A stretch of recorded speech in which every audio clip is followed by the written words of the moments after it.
A police vehicle with the lights flashing parked behind a stopped car on the side of King Street. As an officer is seen speaking with the driver, multiple vehicles appear to be driving through a King Street Pilot intersection, even though signs say not to. Sir told the driver that he was finding that he asked him, did you not see the no through sign with the crossed out arrow? And the driver said, I don't know what that means. And that video was taken at the intersection of King and Portland as we are in month 3 of the King Street Pilot Project. And though there are signs, traffic signs like this one all along the major intersections, it seems like the rules of the roads aren't always being followed. And drivers are finding more creative ways of traveling down this busy street. Pretty much nobody obeys the rules. This guy's making an illegal left turn. So that's why I decided to pull out my phone and get a little bit of a video just to kind of demonstrate what was going on. Pedro Marquez says it's an everyday occurrence, capturing this short video from Wednesday, saying signage that's part of the King Street Pilot Project oftentimes gets ignored. The one-year pilot project prioritizes streetcars and limits car traffic on King Street between Bathurst and Jarvis in an effort to ease congestion on one of the city's busiest streets. Since the new rules came into effect in November, signage has been added along the route to advise motorists. Well, I pass by here every single day, and I notice cars just driving right through. Do you think that people aren't seeing the sign, or do you think they're ignoring the signs?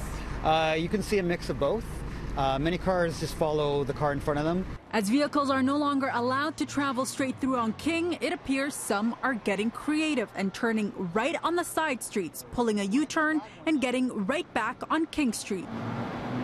Is this a loophole or a traffic violation? The reality is it a loophole? No, because the pilot was never geared to the side streets. It was always geared to King Street itself. That being said, if their action causes a collision, obviously the driver's actions would be looked at and in some cases could be charged with an offense under the Highway Traffic Act based on what the circumstances of the collision are. As long as their movement does not affect traffic, they're not committing an offense. But the moment they do affect that traffic, it now becomes an offense and they can be charged. Though Marquez says he's in support of the pilot project, he'd like improvements to be made to the signs directing traffic. That many signs with that many words underneath, it's just very confusing. And then you have the green light, which is contradicting the no through sign. So yeah, it's confusing. The city says staff are continuing to monitor King Street and will modify traffic regulations if deemed necessary, adding that it is also considering installing additional illuminated signage, but no final decision has been made on that. And earlier today, the City of Toronto released the latest data on how the King Street Pilot Project is doing.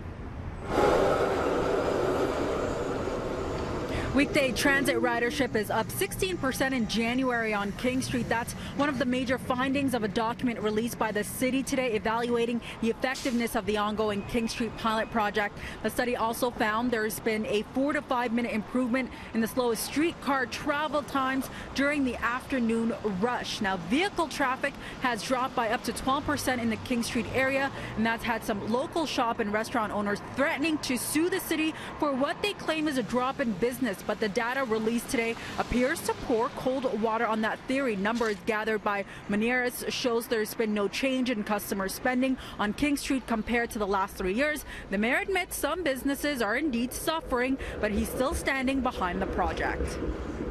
Yes, there are some pockets of concern that we have to address, but that by and large, that people are going to get through this. And that's the objective, is to have it as a success overall for business, for transit riders, for pedestrians, for the city generally, and I think we're on the right track. The year-long pilot project began in November. The project gives priority to streetcars along King between Jarvis and Bathurst by forcing vehicles to turn right at most intersections.